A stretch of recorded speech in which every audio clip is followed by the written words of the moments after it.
Well, good morning, campers. It's the 7th of January. I don't know what time it is. It's about 7:30, isn't it? No, it's not. It's 8:01. Just thing about being cold, and it's going on about you people being cold again. As I was sat in here, as you can see, the heating's just kicked in. It was on quite quiet overnight. It's showing 18.7, 33% moisture. Outside, a chap went by with his dog just now, and he said it was -4. But you can see it's a bit it's well frosty on the road.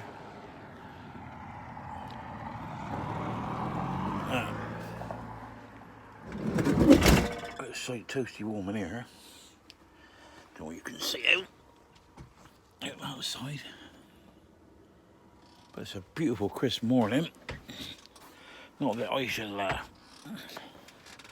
be going about. Oh, second, hang on a minute. Let's they're telling you about all the moisture and what have you. Here. That's what it's like in my window again, just a little bit at the bottom. Frosty. Cold. Misty. Morning.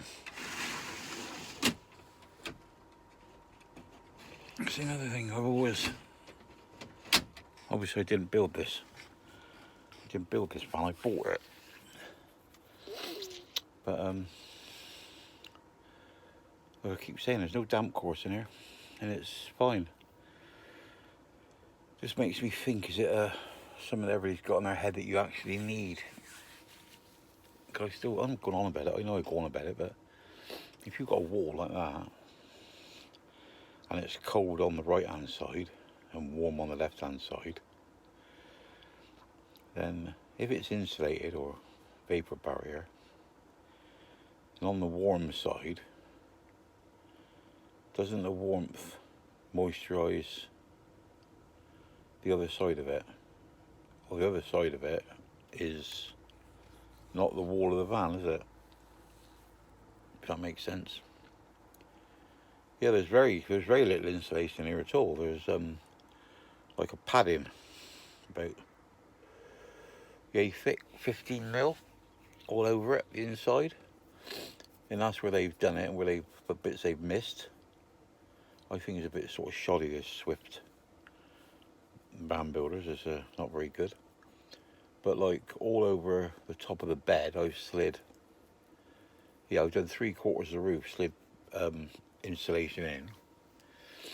And this wall here, and the wall by the bed, I've done that. I've re-insulated that. But mind you, I have put a damp course on here and a damp course down there. But where the fridge is up the middle, there's nothing in behind there against the wall. Well, there's a bit of bloody wall in there, but you can still see a load of paintwork. But I don't know whether that's good for the fridge, really. It keeps it, the sun gets on it on the outside of the winter, in the summer.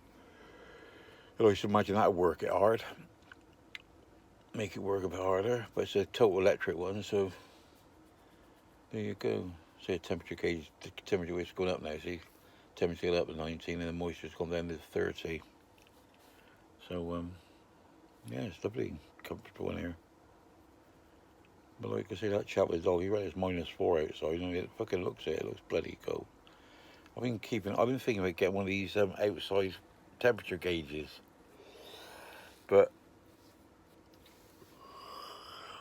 excuse me, I've had the ones that stick on the side, and they wire coming in, but I find they tend to be not really that accurate outside, because you get the warmth of the van going through the walls, don't you? So I want one where I can put the wire. What I'm going to do is going to put it down by the bed and drop the wire through the floor, so it's in the shade all the time. And because I got a piece, somebody got a couple of dropouts on the floor. Yeah, it's quite surprised me. There's a dropout under the sink by the gas locker, but the gas locker is completely sealed to the inside the van. That's got to drop out, obviously. But that's not on vote. Voicemail croaky then. And there's a dropout under the bed. And the hatches, you can't, window hatches, you can't seal them because they got like holes in them all the way around. So you've got ventilation area, you want it or not. So what we're going to do today, I ain't got a clue. Got any suggestions? I'm up at Woodhenge, parked up, not much to do. Batteries, I think batteries are holding up all right. Let me have a look.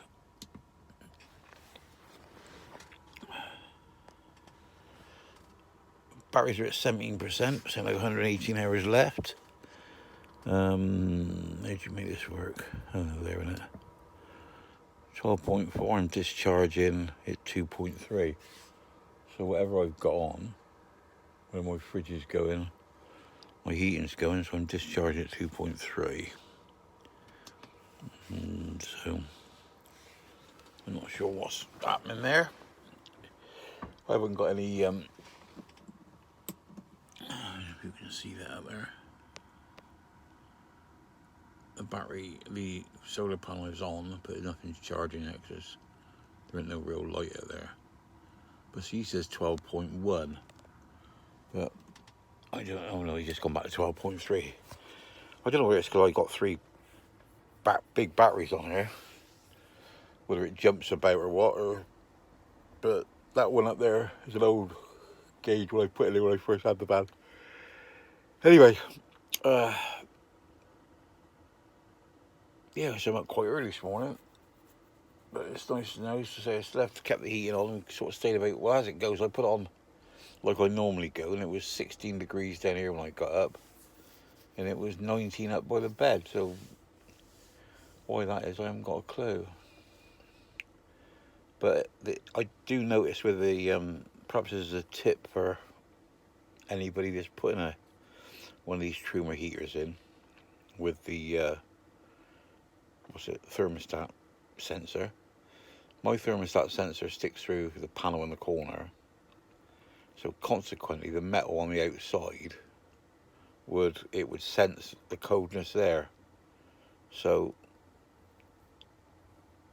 maybe if it wasn't sort of stuck through the wall, maybe if it was put in a box inside. So I just seen a magpie going across there.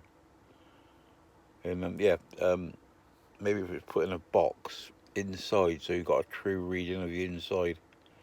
Because I'm sure when it gets cold outside, then my heating, because I set my gauge the same every night, and I'm sure my gauge, I'm sure it's the colder it is outside, I'm sure the warmer it stays inside. If that makes sense. Anyway, bored now, so I'm going. Speak to you all later. Remember, stay classy, no fighting. Love you all. Bye bye.